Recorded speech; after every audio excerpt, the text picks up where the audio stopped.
भूतिया हवेली की रहस्यमयी कहानी। गांव के बाहर एक पुरानी हवेली थी जिसे लोग शापित हवेली कहते थे। वहां जो भी रात बिताने जाता वापस नहीं लौटता। कई सालों से वहां कोई नहीं गया था, लेकिन रमेश और उसके दोस्तों को इस पर यकीन नहीं था। वे सोचते थे कि ये सिर्फ गांव वालों की बनाई हुई बातें हैं।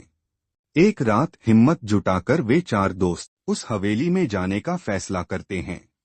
हवेली के अंदर का डरावना मंजर। रात के ठीक 12 बजे चारों दोस्त हवेली के अंदर पहुंचे। अंदर अजीब सी ठंडक थी, जैसे किसी ने अभी अभी वहां से गुजरकर हवा छोड़ी हो।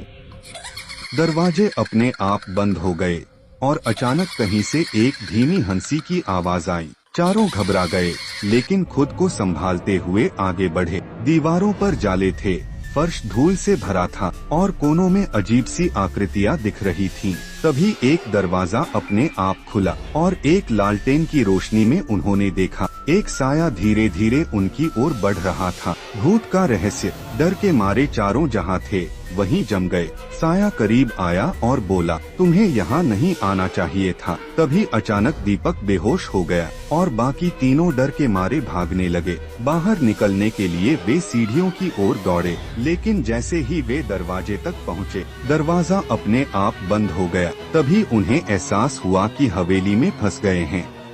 रमेश ने हिम्मत जुटाकर पूछा, तुम कौन हो? साया बोला, मैं इस हवेली का असली मालिक हूँ। वर्षों पहले मेरे ही नौकरों ने मुझे मारकर यहीं दफना दिया था।